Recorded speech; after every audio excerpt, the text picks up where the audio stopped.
Welcome to the Sales and Marketing 2013 seminar today. Our speaker is Frank Furness, CSP. He's a London-based motivator, trainer, consultant, and professional speaker. He's a specialist in sales, technology, customer service, and goal setting, and how they work in tandem to produce great results for organizations. He has been a guest on many radio and TV talkback shows and is the past president of the Professional Speakers Association of Europe. He currently spends 70% of his time speaking internationally, working in 48 different countries. He's a regular speaker at Entrepreneurs University, and his clients include the British Olympic team, the Professional Cricketers Association, Sporting Champions, and Sport England.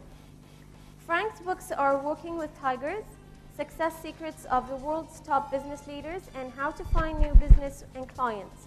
And they're all international bestsellers. Hope you all enjoy the seminar today and get the most out of it. I'll leave you now with Frank Furness.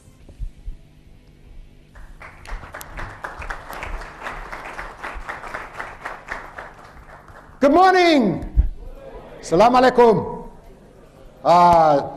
It's so wonderful to be back here in Bahrain again. It's been 8 years since I've been here, and it's fantastic to get back here again. We had a little prize this morning for the first person to arrive. Really enthusiastic. In sales, you've got to be enthusiastic. And the first person to arrive this morning, we're going to give him a little prize, a free place to the next seminar. Please welcome Khalid Abdullah Khalfon. Where's Khalid?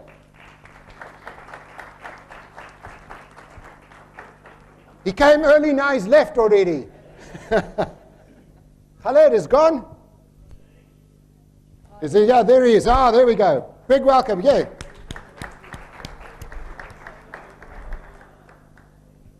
Hey, well done. Thanks for the enthusiasm. There you go. A place to the next one. Wonderful. Let's get a picture over here. Oh, there we go.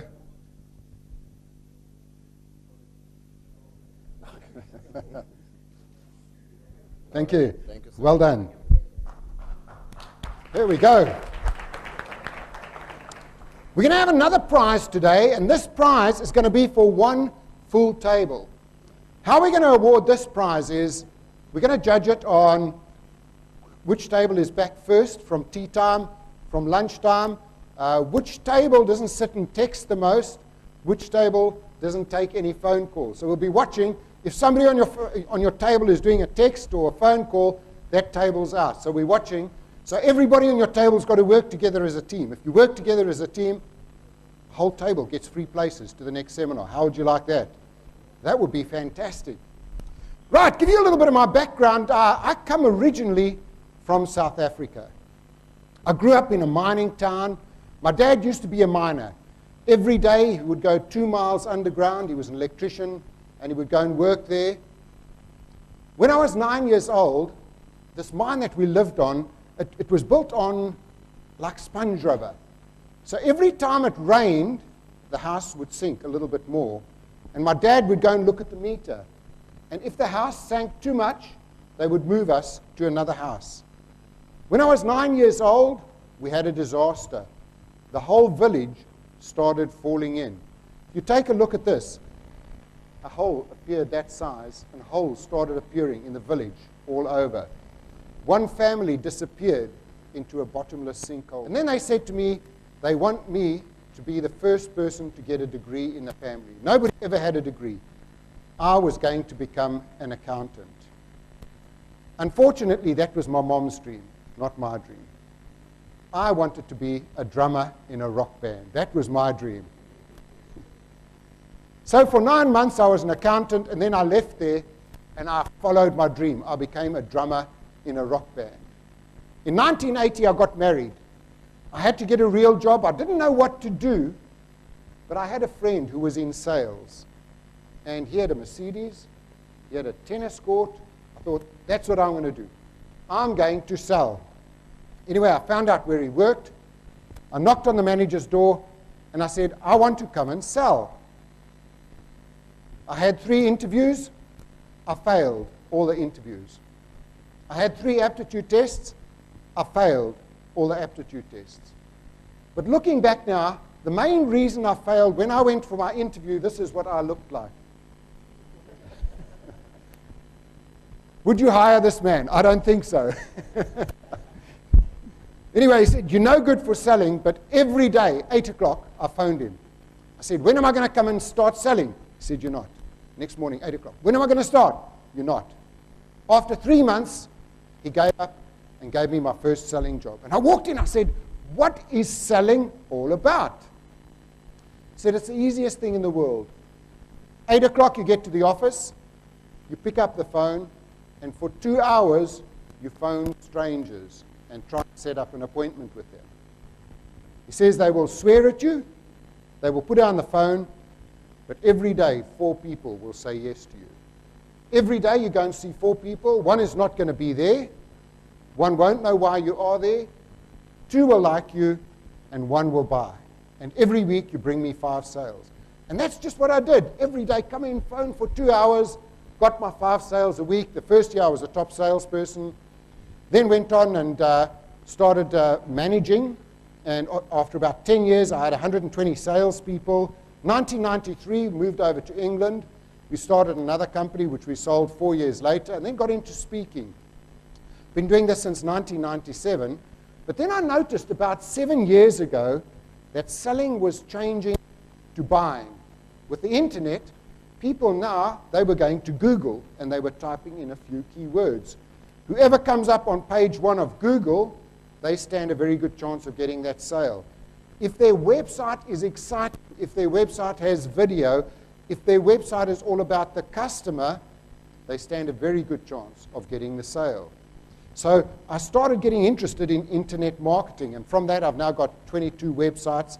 I love YouTube. Who's got a YouTube channel? Anybody got a YouTube channel? Okay, by the end of today, we're all going to have a YouTube channel. It's the best free advertising in the world. I have 450 videos, 4 million views. Better than TV. The cost? 0. And then 3 years ago, we started another sales company, myself and a partner, and we've got about 30 people working for us. So that's what I'm going to talk about today, is selling. But one thing I want you to do at every break, I love social media. As soon as we have a break, I want you to go in there. That's my Twitter account over there. Just Frank Furness, and just start tweeting. Just say, I love this guy, he is fantastic. If you're going to say this guy is terrible, then my name is Ron Kaufman. If you say he's fantastic, it's Frank Furness. Go and tweet, because that's what it's all about. Also, go and take a look there at my Facebook, also Frank Furness. Join me, make friends with me, because I'm always coming up with new ideas. And even my LinkedIn, come and join me on LinkedIn. That's what it's all about. The whole world is becoming so close now with social media. Okay, so I'm starting with every company has 3 sales forces. Not 1, but 3 sales forces.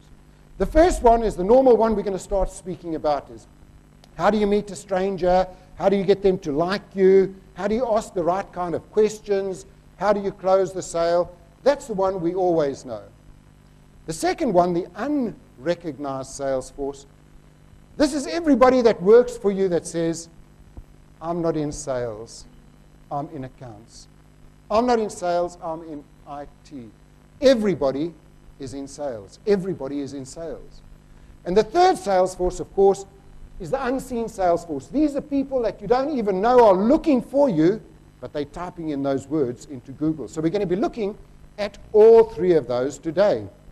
Starting with a traditional sales force, really, for all of us, this is where it starts. Prospecting. How and where do we find new clients? How many of us want more new clients? Anybody want more new clients? Everybody. We're all in sales. The next thing is telephoning, having the ability to pick up the phone, knowing what to say on the phone, and getting to speak to the right person. Then the third part is relating. If we meet somebody, how do we get them to like us? How do we get them to trust us? Because you can have the best product in the world. If the person doesn't trust you, you're not going to sell to them. Then it's coming up with asking the right questions, coming up with the right solution, closing the sale, and overcoming any objections. So we're going to go through all of that this morning. The unrecognized sales force, this is what I call the sticky factor. Once you have a client, how do you get them to stick to you all the time? What kind of unbelievable customer service do you have where your clients stick to you all the time? I have sticky factors. I've just been in Dubai last week. I stay at the same hotel every time because they know me when I walk in, they know my preferences, they know which room I like. They've created the sticky factor. I will always go back there, even if they mess up, because I get personal treatment. I can go to a 7-star hotel where I'm just a number. That's not the sticky factor. How do you create the sticky factor? You've got to understand how your customers like to be treated as well, the unrecognized sales force. With your customers, how often do they want to see you? How do they like to be communicated with? Email, phone, face-to-face. How well do we know our customers? And then we've got to understand, why do they leave us and go to a competitor? If I've been buying at one clothes shop, why do I go to another clothes shop? Maybe somebody was rude to me. If I'm in one bank, why do I change banks? Why do your customers leave you? And sometimes we don't even ask them. And then that unseen sales force. I love this one. Google. Who loves internet marketing? Who loves internet marketing? Who's on Facebook? On Facebook? Okay, great. LinkedIn? Okay, perfect. That's great. So that with the unseen sales force, we're not selling anymore. We've got to understand buying. How do people think when they buy, when they go onto the internet? What are their buying motives over there? How do they make their buying decisions? And we've got to understand how the internet has changed business. The internet is changing business totally. I had a little experiment last week when I was in Dubai. I went to one company and I said, I will show you in 3 days how I can go from not being on Google to being #1 on Google in 3 days. Who would like to know how to do that? I'm going to show you that at the end of the day.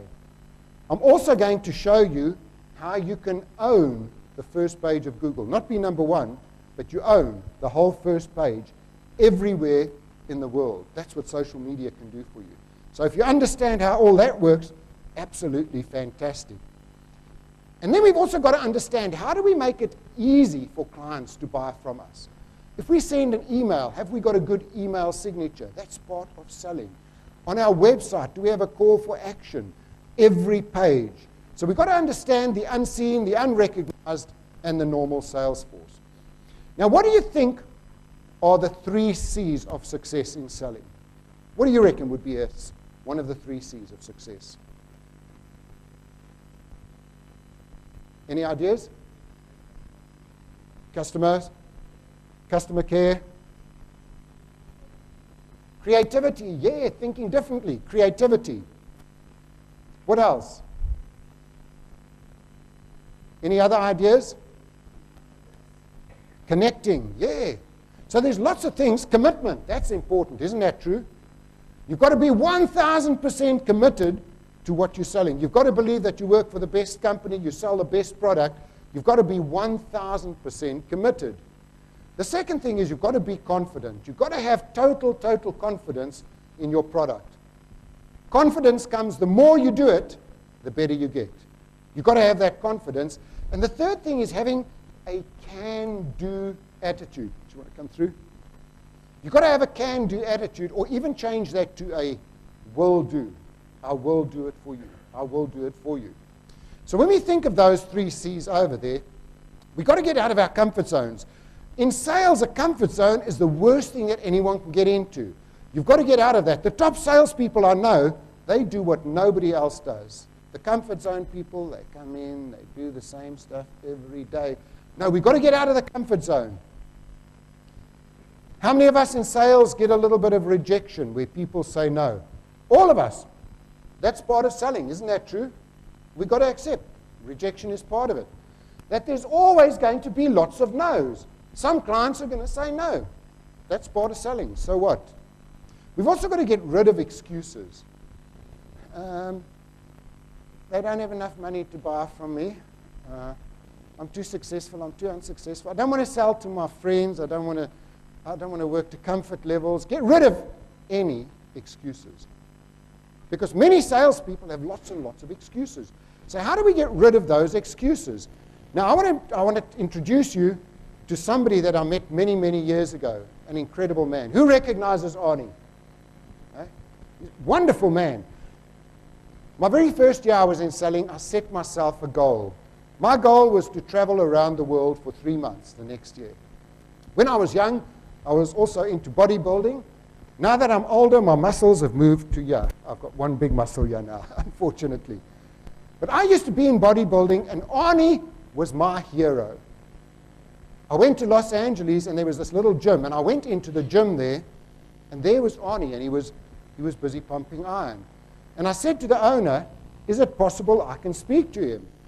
And he actually came over to me, and for 20 minutes, he came and spoke to me. And I've been following him ever since.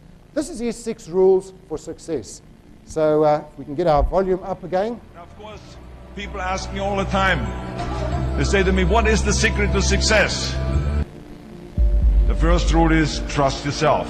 But what is most important is that you have to dig deep down and ask yourselves, who do you want to be? Not what, but who. And I'm talking about not what your parents and teachers want you to be, but you.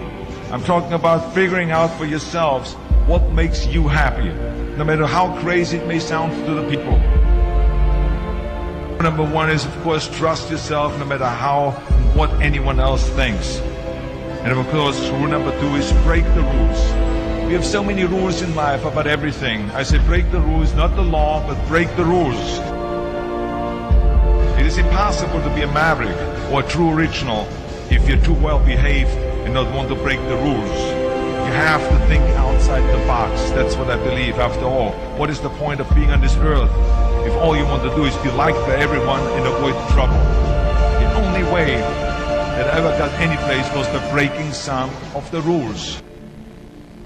Which of course brings me to rule number 3. Don't be afraid to fail. Anything I've ever attempted, I was always willing to fail. So you can't always win, but don't be afraid of making decisions. You can't be paralyzed by fear or failure, or you would never push yourself. You keep pushing because you believe in yourself and in your vision. And you know that it's the right thing to do, and success will come. So don't be afraid to fail. Which brings me to rule number 4, which is don't listen to the naysayers. I mean, how many times have you heard that you can't do this and you can't do that and it has never been done before? I love it when someone says that no one has ever done this before, because then when I do it, that means that I'm the first one that has done it. So pay no attention to the people that say it can't be done. I never listen that you can't. I always listen to myself and said, yes, you can. And that brings me to rule number 5, which is the most important rule of all. Work your butt off. Leaving no stone unturned. Muhammad Ali, one of my great heroes, had a great line in the 70s when he was asked, how many sit-ups do you do? He said, I don't count my sit-ups. I only start counting when it starts hurting. When I feel pain, that's when I start counting, because that's when it really counts. That's what makes you a champion. That's the way it is with everything. No pain, no gain. So, partying, horsing around. Someone out there at the same time is working hard. Someone is getting smarter and someone is winning. Just remember that. Now, if you want to win, there's absolutely no way around hard work. None of my rules, by the way, of success will work unless you do. I've always figured out that there's 24 hours a day. You sleep 6 hours, and you have 18 hours left. Now, I know there's some of you out there now and says, well, wait a minute, I sleep 8 hours or 9 hours. Well, then just sleep faster, I would recommend. That takes me to rule number 6, which is a very important rule. It's about giving back. Whatever path that you take in your lives, you must always find time to give something back. Something back to your community, give something back to your state or to your country. Let me tell you something, reaching out and helping people will bring you more satisfaction than anything else you've ever done. The world. Remember those 6 rules. Trust yourself, break some rules, don't be afraid. The second thing we've got to have is we've got to have that confidence. Confidence is all about having the motivation. Motivation, the first part is you've got to have the desire to do the job. You've got to wake up every morning and be looking forward to working. How many of us love what we do? We've got to love what we're doing, isn't that true? You've got to love what you're doing. The second part, the capability. Everybody can do that. The third part over there is the company giving you all of the tools, the training. I mean, just that you're sitting here today puts you ahead of all of your competitors, that willingness to learn. And it's really how you see yourself in the mirror. Isn't that true? That's what the confidence is all about. How do you see yourself in the mirror? We all see ourselves as lions. That's what it's all about. Then with motivation, we've got to get out of the comfort zone, as I've said there. Don't be scared to make mistakes. Don't be scared to make mistakes, because you learn from your mistakes. When I first started out in selling many, many years ago, my very first year in selling, I was working for a bank, and I was selling investments. My very first week, I made an appointment with one of the wealthiest guys in South Africa. I don't know how I made the appointment, but I made the appointment. And I remembered walking into his office, and he had one of those big, big offices, a high chair, and he was on the phone like this. This is 1980. I walked into his office. He went like this. Sit! I sat there. My legs were shaking like this. He looked into my eyes like this, and he just stared at me. My legs were shaking faster like that. And then he said to me, I have $10 million to invest. What do you recommend? What I heard was, tomorrow you can go and order your new Porsche. And then he started asking me very difficult questions. And I couldn't answer the questions. And after about 3 minutes, he lost patience. Came around the desk, he shook my hand. Said, young man, go and learn your business. Come back in 5 years' time when you know what you're talking about. For that week, I didn't want to see anyone. I didn't want to speak to anyone. I felt so depressed. But then I thought about it. If I can get in front of one of the wealthiest people, all I've got to do is learn the knowledge and the skills. And that's what I'm going to concentrate on. I learned from my mistake. Learn from your mistakes. Don't be scared to try new things. You've got to be happy. Isn't that true? How many of us are happy? Oh, we've got to be happy.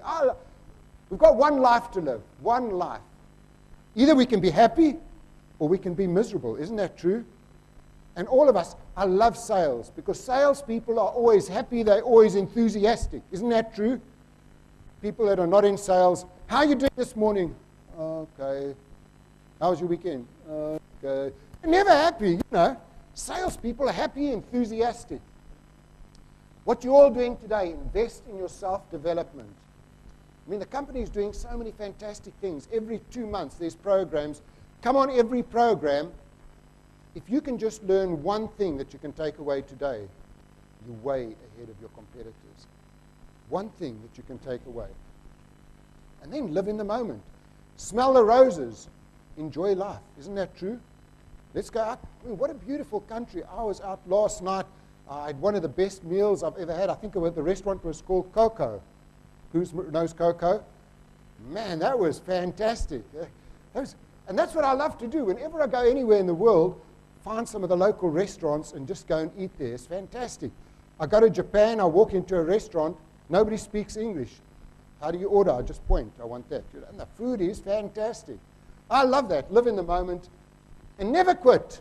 Never quit. In sales, sometimes we face a bit of rejection. Sometimes things don't go so well. The economy is not so good. Never quit. Best salespeople never, ever quit and dare to dream. Isn't that true? How many of us have got big dreams? Yeah, we've got a dream. That's what it's all about. We can dream about sending our children to the best universities. Dream about the Porsche. We've all got different dreams. We've all got to dare to dream. So how do we motivate ourselves? We're going to start speaking about goals in a few minutes, because before we even get down to selling, the reason we come into sales is so we can set goals. And we've all got different goals. We're all motivated by different things. What are our goals? The second thing is you've got to make that habit of being enthusiastic. My very first boss I ever had, I walked in the first day, I said, what are you selling? He told me, phone 2 hours, but he said one thing. When you go and see a client, you walk around the building and you smile at yourself like this, get your shoulders back and get enthusiastic. If you get in there and you are excited, he will get excited. If you get in there and you're boring, you're going to bore your clients. Isn't that true? So every time I go and see somebody, it's crazy before I do anything. If you're smiling, it's hard not to be enthusiastic. Isn't that true? I can't be sad if I'm smiling. And then surround yourself with happy, enthusiastic, and positive people. I don't like being around negative people. How many of us have some negative people that work for us? Oh, it's horrible, isn't it? Absolutely horrible. I don't want to be around these people. I walk in Monday morning and I say, whoa, 10 sales. I'm the man. I got 10 sales. The negative person, they're all going to cancel. Your wife's got a boyfriend. Your dog's going to die. They'd do anything to take away that happiness. I don't want to be around those people. I want to be around happy, enthusiastic people. And then again, it all leads to achieving and becoming. Focus on becoming the best you can be. You know, the great thing about selling, we don't measure ourselves against anybody else except you. You are unique. Isn't that true? Just be the best you that you can be. That's all life asks. And then we've got to have that can-do attitude. I want to introduce you to an old man here. This guy over here, when I first went into selling, I went to my first sales conference. And I met a man called Mede Fahazarde. He was speaking, and he went into selling as well. He was selling with banks, and he was selling insurance. He went from Iran to America. Within 1 year, he was number one with his insurance company. He could hardly speak English. 1 year, he's number one. Within 3 years, he is number one in the world selling insurance. He becomes so famous, they make movies about him. They write books about him. The guy is a legend. I followed him all the time. 5 years ago, I'm speaking in India. And on the same program is Mede. Whoa, I'm so excited. I'm going to be with my hero for 5 days. Mede is now 85 years old. He only works 4 months a year, but he still is number one with his company. He still is the number one insurance salesman in the world. He doesn't need to work. The guy is a multi-millionaire, but he loves selling. I'm going to play you the little interview, and you're going to laugh because he's 85. He's a little bit senile, so you'll laugh at some of the things he says. But listen to his dreams and his goals. Hi, this is Frank Furness, and today I'm with my good friend and one of the most amazing people on earth, Mede Fahazarde. At 85 years old, he has more energy than you can ever believe. He's one of the top people in life insurance. And Mede, if you could share some ideas with us, what does it take to be one of the top life insurance people in the world? I would say work, that's number one. The desire, another one. And ambition. And Mede, how do you manage to keep all of your energy at 85? We're in India at the moment. I know you're traveling off somewhere else and you're always on the road. How do you manage to do it?